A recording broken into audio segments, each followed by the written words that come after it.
बलूचिस्तान की खदान की चाबी अपने हाथ में पाने के बाद अमेरिकी राष्ट्रपति डोनाल्ड ट्रंप मुनीर के मुरीद हो गए हैं। बलूचिस्तान में सोने चांदी जैसे अन्य खनिज तत्वों पर अब अमेरिका का कब्जा हो गया है। इसके बाद से अमेरिका लगातार पाकिस्तान पर धन वर्षा कर रहा है। ताजा मामला आपको बताएंगे। देखिए, अब अमेरिका ने पाकिस्तान को $686 मिलियन मूल्य की F-16 फाइटर जेट्स के लिए उन्नत तकनीक और समर्थन की बिक्री को मंजूरी दे दी है और यह खबर सुर्खियां आज बटोर रही है। रिपोर्ट्स के मुताबिक अमेरिकी रक्षा सुरक्षा सहयोग एजेंसी यानी DSCA ने कांग्रेस को भेजे गए पत्र में मंजूरी दे दी है। अभी इससे एक दिन पहले ही अमेरिका ने बलूचिस्तान की खदानों में खनन के लिए $1.25 अरब का पैकेज दिया था। अमेरिका द्वारा दिए गए इस पैकेज में लिंक 16 सिस्टम, जो बेहद महत्वपूर्ण है, आगे बताएंगे आपको, क्रिप्टोग्राफिक उपकरण, एवियोनिक्स अपडेट, प्रशिक्षण और व्यापक लॉजिस्टिक सपोर्ट शामिल है। DSCA के पत्र में बिक्री का तर्क स्पष्ट किया गया है, जिसमें कहा गया है कि पाकिस्तान को अमेरिकी और साझेदार बलों के साथ चल रही आतंकवाद विरोधी प्रयासों में भविष्य की आकस्मिक संचालन की तैयारी में अंतर संचालनीयता बनाए रखने की अनुमति देकर यह अमेरिका की विदेश नीति और राष्ट्रीय सुरक्षा उद्देश्यों का समर्थन करेगा।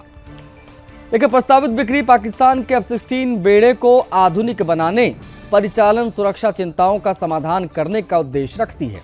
पत्र में नोट किया गया है कि ये उसके ब्लॉक 52 और मिड लाइफ अपग्रेडेशन F-16 बेड़े को अपडेट और नवीनीकरण करने के लिए पाकिस्तान की क्षमता को बनाए रखने के लिए कदम उठाए गए हैं, ताकि वर्तमान और भविष्य की चुनौतियों का सामना कर सके। ये अपडेट पाकिस्तानी वायुसेना और अमेरिकी वायुसेना के बीच लड़ाकू संचालन अभ्यास और प्रशिक्षण में अधिक सहज एकीकरण और अंतर संचालनीयता प्रदान करेंगे और नवीनीकरण विमान की आयु को 2040 तक पहुंचा देंगे।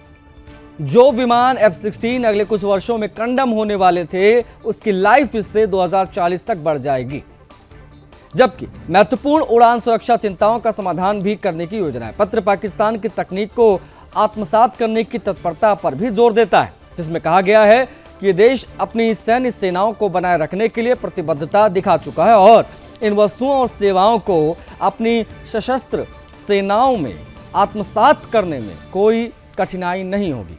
अमेरिका का यह फैसला क्षेत्रीय चिंताओं का भी एक संबोधन है, जिसमें दावा किया गया है कि इस उपकरण और समर्थन की प्रस्तावित बिक्री क्षेत्र में बुनियादी सैन्य संतुलन को बदल नहीं देगी। बिक्री का कुल अनुमानित मूल्य $686 मिलियन है, जिसमें प्रमुख रक्षा उपकरण का मूल्य $37 मिलियन और अन्य वस्तुओं का $649 मिलियन है।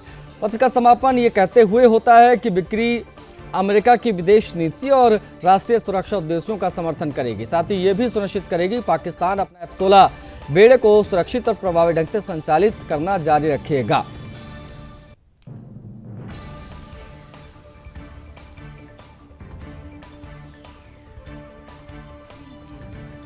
बढ़ेंगे आगे, बात करेंगे अगली खबर की। भारत और इजराइल के रिश्ते एक बार फिर से निर्णायक मोड़ पर खड़े हैं। जी हां, बुधवार को प्रधानमंत्री नरेंद्र मोदी और इजराइल के प्रधानमंत्री बेंजामिन नेतन्याहू के बीच हुई टेलीफोन वार्ता ने न केवल दोनों देशों के बीच रणनीतिक साझेदारी को नई ऊर्जा दी है, नई एनर्जी दी है, बल्कि निकट भविष्य में होने वाली दोनों नेताओं की आमने सामने मुलाकात को लेकर भी सियासी गलियारों में हलचल बढ़ा दी है।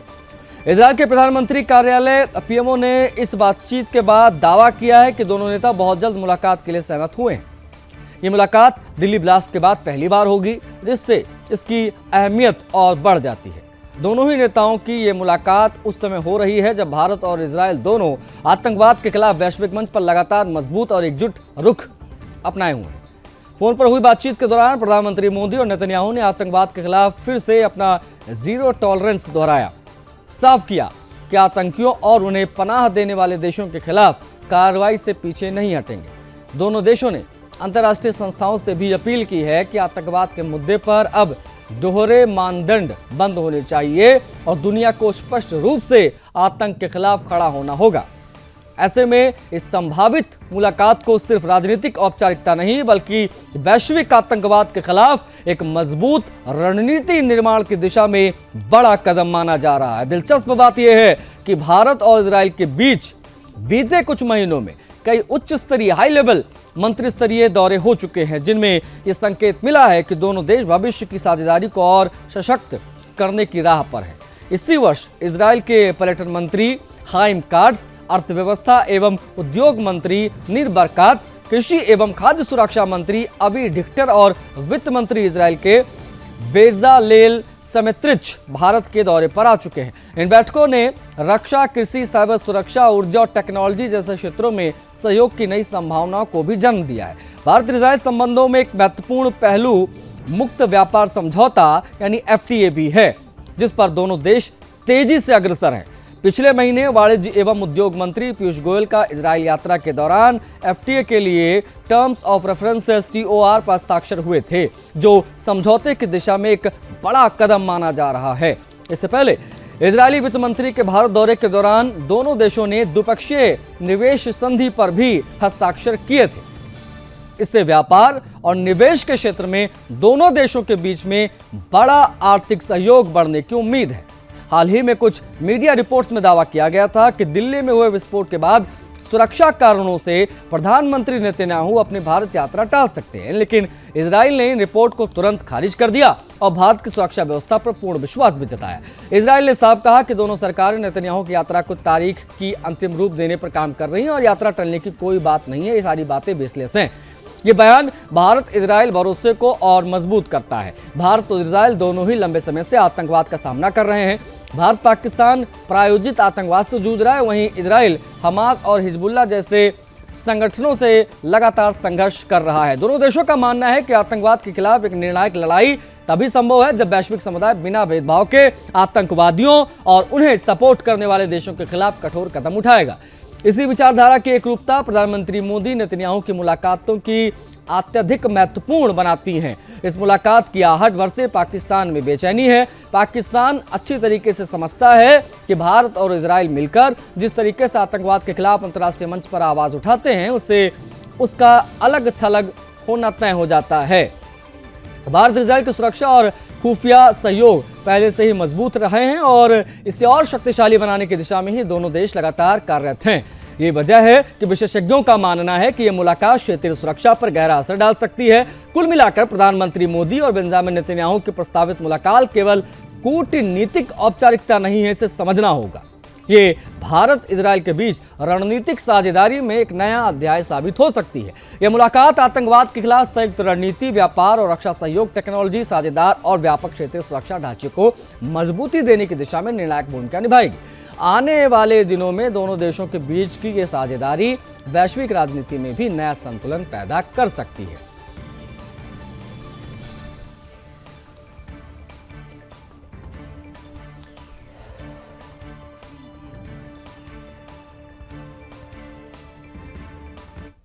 अमेरिका ने वेनेजुएला के तट के पास बीच समंदर में एक बहुत बड़े क्रूड ऑयल टैंकर को जब्त कर लिया है। खबर महत्वपूर्ण है, देखिए। अमेरिकी अटॉर्नी जनरल पैम बॉन्डी ने सोशल मीडिया पर इस ऑपरेशन का 45 सेकंड्स का एक वीडियो शेयर किया है, जारी किया है। वीडियो में 2 सैन्य हेलीकॉप्टर समंदर के ऊपर से तेजी से उड़ते हुए एक टैंकर को घेरते दिखाई देंगे।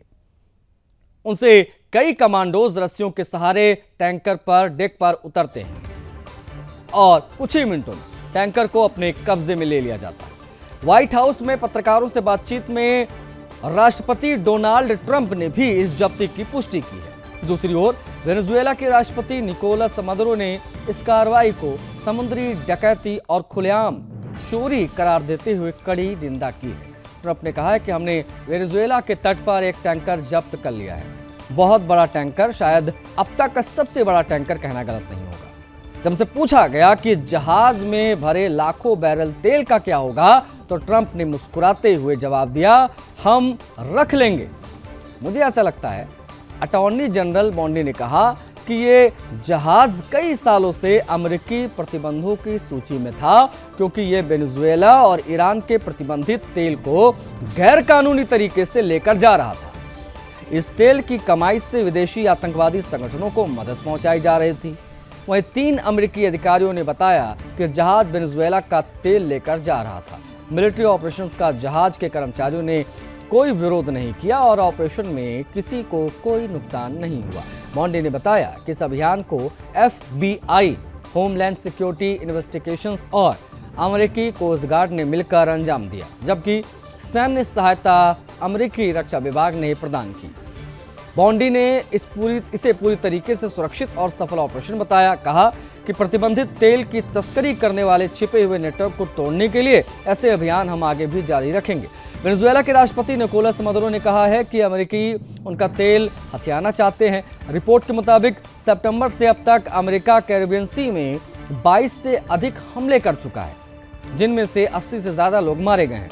अमेरिका का दावा है कि वेनेजुएला की नींव से नशीले पदार्थों की तस्करी होती है।